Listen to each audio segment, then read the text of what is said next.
निगरानी शूरा ने भी नवाजा। महरवी काबीनात के इस्लामी भाइयों को अपने मदनी फूलों से आलमी मदनी मरकज फैजान मदीना बाबुल मदीना कराची पाकिस्तान में आपने मदनी मशवरा फरमाया। झलकियां देखिए मदनी फूलों की। हमारे ऐसे कई बुजुर्गान दीन गुजरे हैं जिन्होंने रातों को इबादत के लिए ख़ास किया हुआ था। एक तो फ़र्ज़ नमाज हम पढ़ते हैं, फ़राइज़ जो फ़र्ज़ इबादत हैं वो तो हम करनी है, लेकिन कई बुज़ुर्ग ऐसे हैं जिन्होंने रातों को अपनी ख़ास नफली इबादत वगैरह के लिए उनका एक मिजाज शरीफ था। तो इसके कुछ फ़ायदे लिखे गए।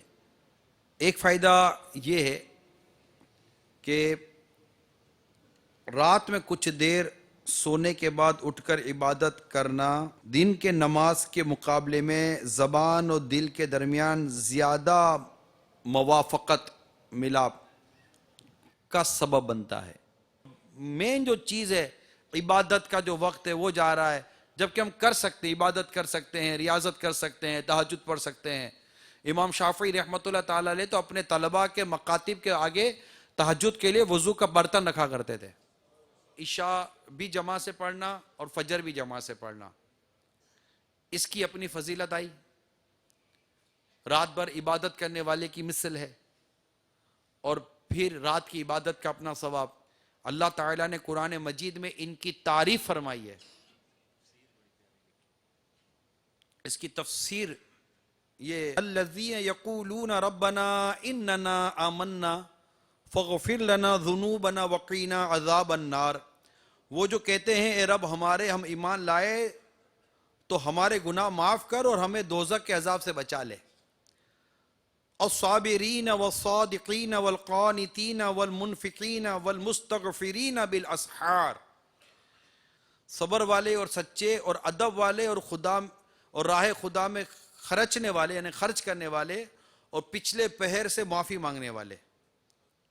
लिखते हैं जो ताअतों और मुसीबतों पर सब्र करें और गुनाहों से बाज रहें, जिनके कौल इरादे और नीयतें सब सच्ची हों।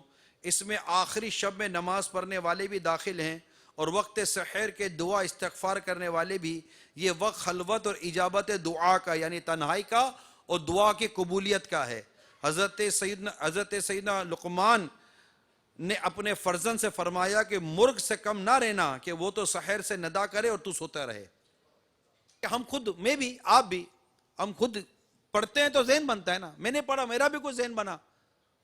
अभी मैं खाना खाकर आया हूं थोड़ा सा, मुझे ये पढ़ते पढ़ते मेरे खाने पर शर्मिंदगी हो रही थी कि मैंने क्यों ये खाना खाया। एहसास मर जाए तो आप बंदा ही खत्म हो गया ना।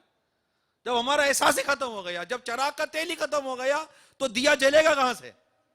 एहसास तो कम से कम बाकी रहे। हाँ यार नहीं उठता, अफसोस तो हो मैंने ये आसाइश इस्तेमाल की, अफसोस तो हो मैंने ये उम्दा काम किया, लिबास इस्तेमाल किया, अफसोस तो हो कि आखिरत की तैयारी करूं मैं, कि दुनिया में यूं रहो जैसे मुसाफिर रहा करता है। तो अलगर मकसद ये मीठे मीठे इस्लामी भाइयों, हम अपनी प्रायोरिटी सेट करें। हमारी प्रायोरिटी, हमारी जो सबसे पहले जिसको हमने फोकियत देनी है वो आखिरत की तैयारी है। दुनिया तो यार मिल ही जाती है, आखिरत ना मिली ना तो मर जाएंगे। अल्लाह ताला हमें आखिरत दुरुस्त करने वाला बना दे।